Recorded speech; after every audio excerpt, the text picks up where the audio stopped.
मेरा नाम है हरी और आप लोगों का स्वागत है मेरे यूट्यूब चैनल अपना कोचिंग सेंटर में। और माफ़ी चाहता हूँ गैस कि बहुत दिनों के बाद मैं वीडियो बना रहा हूँ।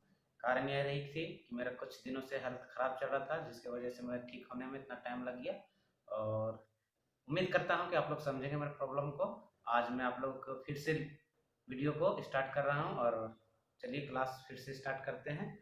और चलिए जो मैंने क्लास छोड़ी थी उसको फिर से स्टार्ट कर रहा हूँ। और वैसे स्टूडेंट जो अभी तक ने मेरे फर्स्ट वीडियो नहीं देखे हैं वो जाके कृपया देख लें और उसे समझ में आएंगे कि बायोलॉजी के जो क्लास हैं शुरू से मैंने स्टार्ट किए हैं और अच्छी तरह से समझ में आएंगे। और फर्स्ट वीडियो देखने से पता चलेगा कि फंडामेंटल क्या है, इनकी हिस्ट्री क्या है। चलिए तो गाइज बिना देरी किए हुए आज का वीडियो हम स्टार्ट करते हैं। आज का जो क्लास है गाइज मेरा कोशिका विज्ञान। आज जो हम लोग पढ़ने वाले हैं कोशिका विज्ञान के बारे में, ठीक है, साइटोलॉजी के बारे में, ठीक है। तो चलिए स्टार्ट करते हैं। देखिए कोशिका विज्ञान, कोशिका के अध्ययन को गाइस कोशिका विज्ञान कहा जाता है। ध्यान रखिएगा, कोशिका का जो अध्ययन किया जाता है सिर्फ और सिर्फ सेल के बारे में, ठीक है। पार्टिकुलर सेल के बारे में अध्ययन अगर हमें करना हो तो हमें साइटोलॉजी पढ़ना पड़ेगा, ठीक है। आगे चल के अगर जानना है, पढ़ना है इनके बारे में डीपली, तो आप लोग को साइटोलॉजी पढ़ना पड़ेगा। एक ब्रांच होता है बायोलॉजी में जो मैंने पहले भी डिस्कस कर चुके हैं। और अगर आप लोग को जानना है तो ब्रांच के बारे में मेरे पिछले वीडियो देख लीजिएगा, वहाँ पर मैंने ब्रांच के बारे में भी बताया। तो हमें पार्टिकुलर अगर कोशिका के बारे में जानना है तो साइटोलॉजी पढ़नी होगी। ये अपने आप में एक क्वेश्चन है गाइस, यहाँ से क्वेश्चन पूछे जा चुके हैं कि कोशिका के विज्ञान को क्या कहा जाता है। इंग्लिश में रहेगा तो साइटोलॉजी कहा गया है और हिंदी में पूछेगा तो कोशिका विज्ञान कहा गया, ठीक है। चलिए तो आज जो हमारा जो टॉपिक है सेल के बारे में, कोशिका को जानने से पहले यानी कि कोशिका विज्ञान में जो हम पढ़ने वाले हैं सबसे पहले सेल के बारे में। सेल के बारे में हमें जानकारी होनी चाहिए कि सेल आखिर किस टाइप से हमारे बॉडी में वर्क करते हैं, उनका क्या क्या फंक्शन है और किस तरह से अदर सेल्स के बाद एक दूसरे से रिलेटेड है। तो चलिए जानते हैं। तो सेल में कुछ इंपॉर्टेंट कोशिकांग है यानी कि ऑर्गेनल है जो जिनके बारे में जानना बहुत जरूरी है गाइस। तो पहला जो हमारा शब्द आता है जीव द्रव। जीव द्रव, व्हाट इज जीव द्रव, आखिर जीव द्रव है क्या, ठीक है, इनके बारे में। जीव द्रव को इंग्लिश में गाइस प्रोटोप्लाज्म कहते हैं। जीव द्रव को इंग्लिश में प्रोटोप्लाज्म कहा गया है। इनका जो नामकरण सबसे पहले किया था जीव द्रव्य, जीव द्रव्य को जीव द्रव्य जो नाम दिया था सबसे पहले किस वैज्ञानिक ने दिया था? पुरकिंजे ने। किसने दिया था? पुरकिंजे ने 1839 ईस्वी में। ध्यान रखिएगा, ये मोस्ट वीवीआई है, यहाँ से क्वेश्चन पूछी जा चुकी है कि जीव द्रव्य का जो नामकरण किया था वो किसने किया था? तो पुरकिंजे के द्वारा किया गया था 1839 में। सन कोई मायने नहीं रखता है, सन अंक पूछी नहीं, ठीक है। जीव द्रव्य को हमें अच्छी तरह से समझने के लिए कोशिका जीव द्रव्य को जो है दो भागों में बांटा गया है जीव द्रव्य को समझने के लिए, ठीक है। जीव द्रव्य को दो भागों में बांटा गया है। पहला जो है गाइस हमारा कोशिका द्रव्य और दूसरा वर्ड है हमारा केंद्रक द्रव्य। ये दो भागों में बांटा गया है। इंग्लिश में कोशिका द्रव्य को साइटोप्लाज्म कहा गया है और इनको न्यूक्लियोप्लाज्म कहते हैं गाइस, ठीक है। तो चलिए इनके डिफिनेशन के बारे में जानते हैं। डिफिनेशन है हमारा जीव द्रव्य। जीव द्रव्य का डिफिनेशन है कोशिका के अंदर संपूर्ण पदार्थ, सेल के अंदर जितने भी पदार्थ है गाइस, जस्ट लाइक मैंने एक फिगर बनाया है मोटा मोटी तौर पर देख लीजिए। यानी कि ये सेल के अंदर जितने भी संपूर्ण पदार्थ का मतलब जितने भी ऑर्गेनेल है आपका, वो चाहे केंद्रक हो, राइबोसोम हो, आपका प्लाज्मिक रेटिकुलम हो, गोल्जी बॉडी हो या आपका माइटोकॉन्ड्रिया, ये सभी मिला के या आपका एक कोशिका द्रव्य हो जो क्या बोलते हैं तरल पदार्थ जो होते हैं, वो सभी क्या होते हैं एक उन्हीं को मिलाकर क्या किया जाता है? जीव द्रव्य बनता है। उन्हीं को कहते हैं जीव द्रव्य। इसीलिए डिफिनेशन में है कोशिका के अंदर संपूर्ण पदार्थ यानी सेल के अंदर जितने भी ऑर्गेनेल है, जितने भी जो मटेरियल है, वो सभी क्या है?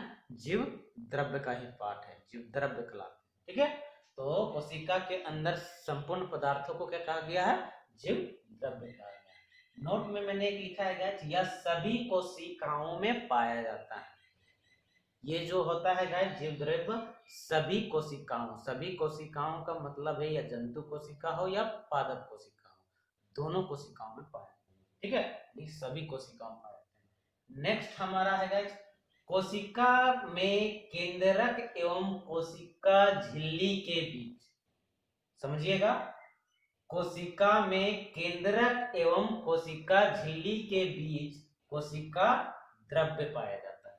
ध्यान रखिए, ये आपका मान लेते हैं केंद्रक हो गया जाए, और इसको बोलते हैं कोशिका झिल्ली या प्लाज्मा झिल्ली, जो भी बोलिए दोनों सेम होता है, कोशिका झिल्ली या प्लाज्मा झिल्ली। इन दोनों के बीच में जो पाया जाता है ये थोड़ा सा हम कलर कर देते हैं, और ये जो है आपका, यही है आपका कोशिका द्रव्य। ये पार्ट हटा दीजिएगा, सॉरी, ध्यान रखिएगा इस चीज का। ये केंद्रक हो गया, ये पार्ट, ये सब हटा के ये जो पाया गया है आपका तरल टाइप से है, जो लिक्विड टाइप से है, तो केंद्रक और कोशिका झिल्ली के बीच जो ये लिक्विड टाइप से जो पाए जाते हैं मटेरियल, यही आपका है कोशिका द्रव्य। इसीलिए डिफिनेशन में इसका होता है कोशिका में केंद्रक एवं कोशिका झिल्ली के बीच। ठीक है, यानी कि केंद्रक, ये केंद्रक हो गया, केंद्रक एवं कोशिका झिल्ली के बीच जो पाने वाला जो लिक्विड पदार्थ है, मटेरियल फॉर्म है, वो क्या होता है आपका? कोशिका द्रव्य होता है, यानी कि साइटोप्लाज्म होता है। ठीक है, नोट में है जहां सभी कोशिकांग पाए जाते हैं, यानी कि आपका कोशिका द्रव्य में ही सभी ऑर्गेनल पाए जाते हैं, सभी कोशिकांग पाए जाते हैं।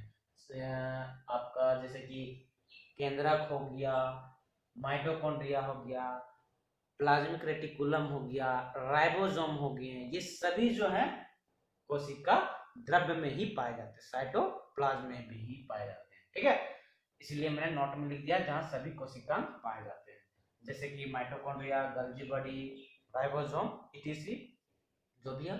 नेक्स्ट हमारा है कोशिका में, कोशिका के अंदर, कोशिका में, कोशिका के अंदर केंद्रक द्रव्य पाया जाता है। सॉरी गाइस, सॉरी, कोशिका के अंदर नहीं होगा गाइस, केंद्रक के अंदर,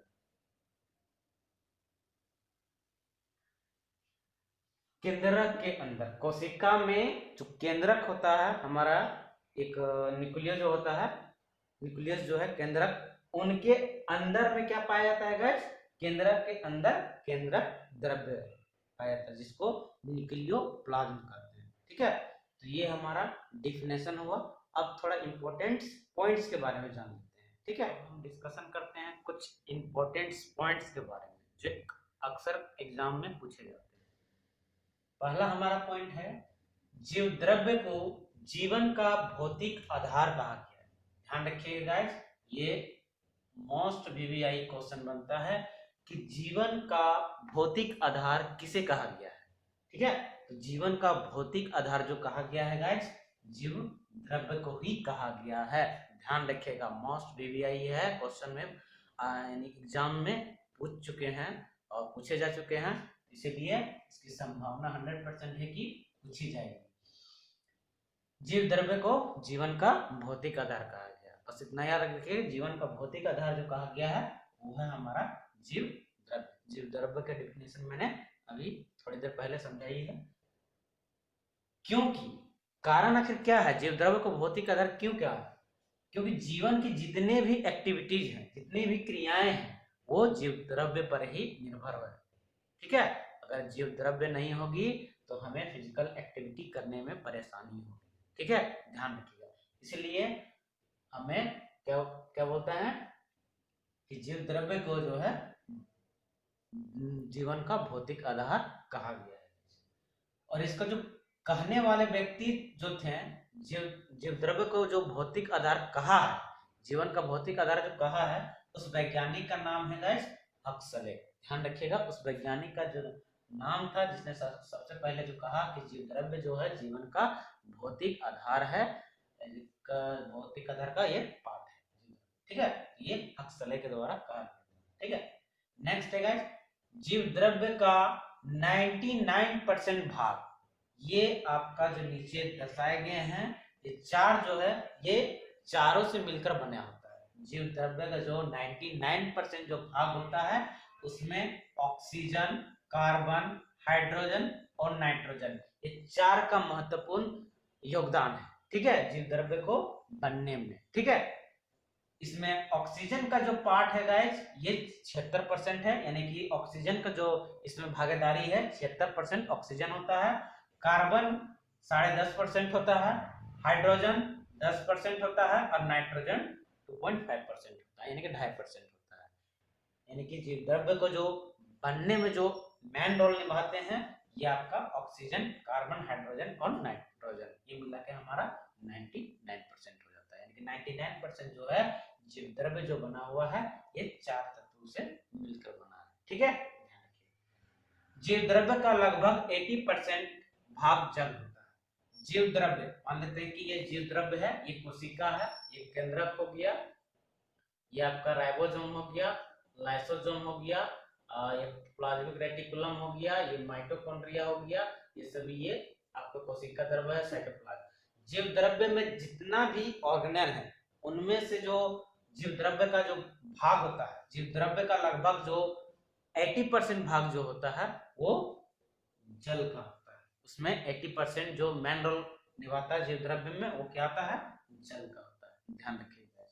नेक्स्ट है जीव द्रव्य में अकार्बनिक एवं कार्बनिक यौगिकों का अनुपात, ध्यान रखिएगा। जीव द्रव्य में जो है अकार्बनिक और कार्बनिक यौगिकों का जो अनुपात होता है उनका रेशियो जो है अकार्बनिक और कार्बनिक, ठीक है, इनका रेशियो जो है 81:19 है गाइस। मोस्ट वीवीआई क्वेश्चन है, इसमें अकार्बनिक और कार्बनिक यौगिकों का जो अनुपात है जीव द्रव्य में वो कितना है, 81:19, यानी कि अकार्बनिक पदार्थ जो होते हैं जीव द्रव्य में की मात्रा जो है अधिक है।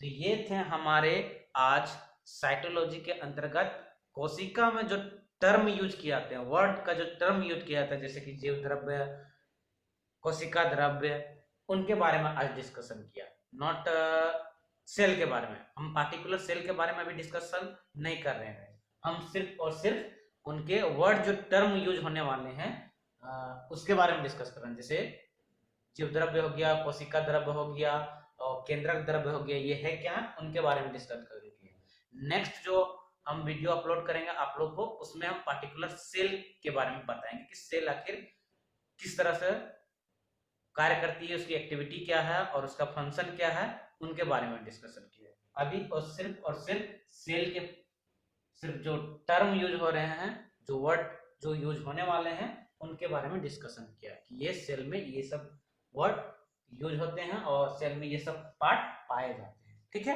तो ध्यान रखिएगा।